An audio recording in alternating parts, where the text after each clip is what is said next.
Okay, there is an ingredient. There is an ingredient lurking behind our cupboard doors that costs a lot of money and it really can eat up our grocery budget.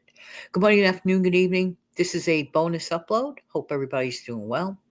I decided to pop on this afternoon, this bonus upload, because this one ingredient with the cost of it bothers the heck out of me.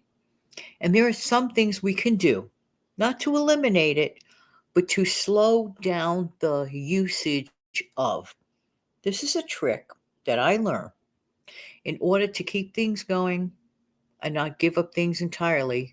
I figure out ways that I could slow down the use of. By now, you're probably wondering, well, Jan, what is this ingredient that you're talking about? You're going to 100% agree with me when I mention the ingredient. It's oil. Cooking oil, salad oil, olive oil, canola oil, all of our oils, whatever oil you use in general, across the board, they have gone up drastically in the last few years. Tell me I'm right.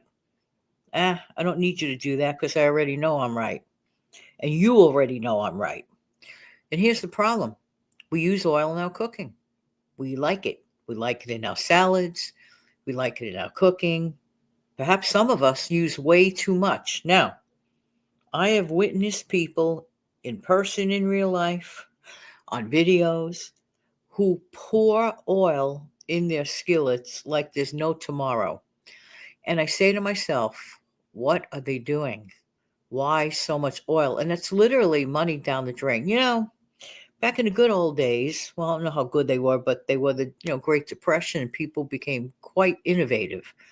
People didn't use gallons and gallons of pourable oil in their stuff. They hung on to every precious fat that they could to use for cooking, and mainly the folks used and saved bacon grease, which is a byproduct if you eat bacon, and you sure get a heck of a lot of bacon grease out of when you cook bacon. Am I right or am I right? Okay. So for those that do, they already know that if you save some of that bacon grease in a tin, which is what the folks back in the day did, they have some free cooking grease. I didn't say it was the healthiest, okay? I'm just talking about cost right at this moment, okay? We could do other things besides fry things. By baking things, okay, you do not need so much oil. So these are ways to cut down on our use of oil, okay? You could put it in one of those bottles that you buy that's made on purpose to pour some of your oil in that and just give it a spritz and hint of flavor of the oil. That's quite expensive, and pop it in your oven. So if you bake up your chicken instead of frying chicken, yeah, who said it's not delicious? It is. And it is a rare treat. I don't remember the last piece of fried chicken I had. I mean, fried from like the fryer, okay? I don't remember. But using things like your air fryer, you don't have to use grease in your air fryer, okay? Or if you rather bake it up, roast it up, spray it, give it a couple of spritz or not at all.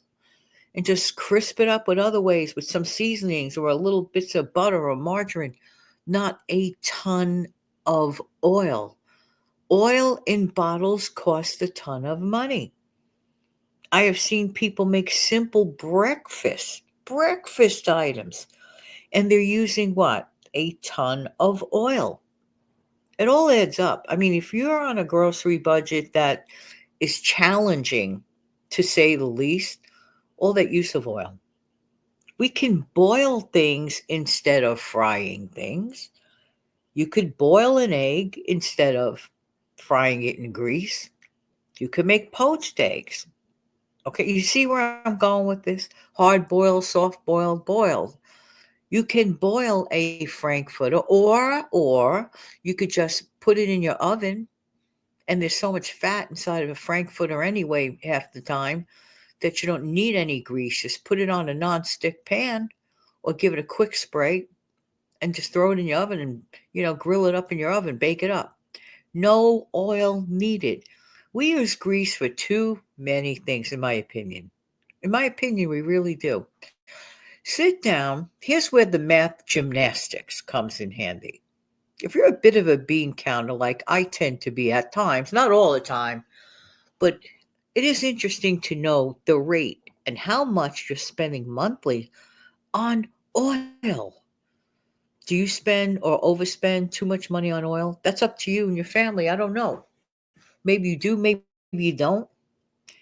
Another thing, be mindful of box cake mix requirements for oil. For years, I've been mentioning this on my channel, and anyone who is a regular viewer or listener will know, yeah, Jan always does say this. Box cake mix many times will ask for either a quarter of a cup or a third of a cup, and I've seen even so much as a half a cup on certain box cake mixes of oil. That is a lot of oil, and you don't need all that oil. I use capfuls of oil. If the oil bottle has a cap cover on it, I pour it in that cap. I figure it out. One or two little capfuls of oil when I use my box cake mix. I am not even kidding you. Does it do the same trick? Yes, it does. Okay, so oil is one of those ingredients that absolutely can wreak havoc on your grocery bill. Okay? Look at the prices and do the math. How many bottles do you get a month? How fast do you use it? Are you mindful of your inventory? I just want to throw this in before I go.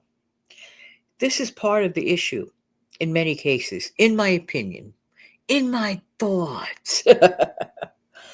We don't really know our inventory. What do you mean by that? We might know what's in it, but we don't know how long it takes to use it up. It wouldn't hurt to indicate the date of when you put it, on your shelf in your pantry, and as opposed to when you finish it. This is a great way to keep a track record of it. Yeah, you may be buying way more than you need. The idea being, with grocery prices the way they are currently at the moment, kind of erratic. Sometimes you get some really great deals, and sometimes you're just kind of sort of scratching your head. Let's be real here. I'm just saying the truth, okay? But I know this definitely when it comes to the oil, it's up there. And especially certain oils. You know it yourself. Olive oil, way, way up there. Avocado oil, well, maybe you could get a deal once in a while. If you could get a deal on your favorite oils, get them. I didn't say don't get them. Try to find ways to slow up the use. Is there another item in your life that maybe you might be using too much of, way too much of? Could it be butter, some sort of fat, whatever it is? I'm just using the butter as an additional example. But I'm thinking there are ways and there are ways. Well, I thought I'd pop on this afternoon with a bonus upload, and I know it'll be actually very helpful for people to trim down, quote, end of quote, and I don't mean to use this pun, trim the fat off your grocery bill. Have a good day.